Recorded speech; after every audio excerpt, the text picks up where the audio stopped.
Welcome dear students to another video on direct and inverse variation.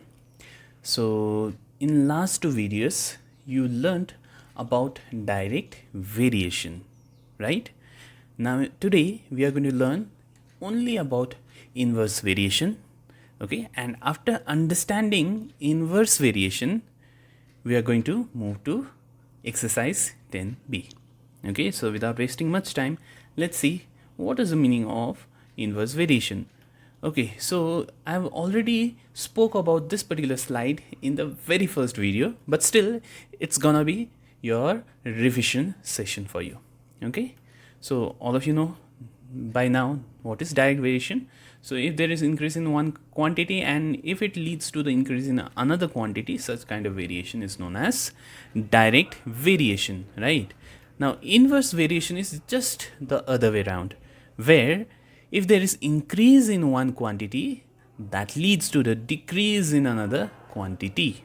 Okay, now mathematically in direct variation you had the ratio of the variables to be constant.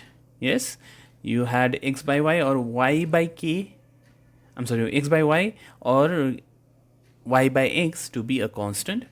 But in case of indirect or inverse variation, you are going to have the product of two variables x into y to be constant all the time. Okay, now with this understanding, okay, basically I need this particular thing for today's class. Okay, so without delay, let's see the first question for the day. So exercise 10b, you need to check this sub number 1. Okay, so question number 1, sub number 1, check whether x and y vary inversely or not. Okay, so basically I told you when you check whether x and y are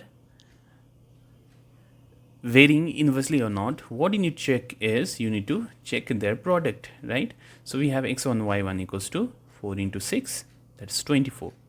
Okay, x2 y2, that is 3 into 8 is 24. x3 y3, 12 into 2 is also 24. And at last we have x4 y4, that's 1 into 24, which is again 24. Okay, so what did you observe here? We observe that all these products turned out to be same, that is constant, isn't it? So as I told you, we showed from here that x1 y1 is equal to x2 y2 is equals to x3 y3 is equal to x4 y4. So that's why we say that x and y are inversely proportional or vary inversely. Okay, pause the video and note down your solution. Okay, so similarly, let's take question number 2, sub number 1. If x and y vary inversely, find the values of L, M and N. Okay, so let's see how to find. Now, given is x and y vary inversely, that is x and y are inversely proportional, isn't it? Now, if x and y are inversely proportional, then you should know that the product xy is equal in all the cases. Okay, that is we have x into y. Okay, that is for the first one x into y is 4 into 4, which is 16. For the second one it is 8 into L, right? And as xy is equal, 8 into L must be equals to 16. So that's what is written. 8 into L is 16. This is not 1. Remember, this is L. So from here, the value of L, this 8 goes to the denominator.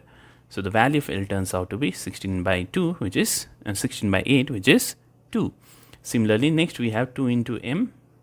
And this must be again equals to this product, which is 16. That is 2 into M must be 16. Bring this 2 to the denominator. You get these two gets cancelled, so you get 8. That means the value of M turns out to be 8. Similarly, the last one gives you 32 into N equals to 16. Bring this 32 down there, so you get 16 and 32 gets cancelled, so it becomes 1 by 2. And 1 by 2, if you convert that into decimal, it becomes 0.5. Okay, that means the value of L, M and N turns out to be 2, 8 and 0.5 respectively. Okay, so with this we close. So you may pause the video and note down your solution. So the homeworks are given out here. Okay, so with this we close. Thank you very much.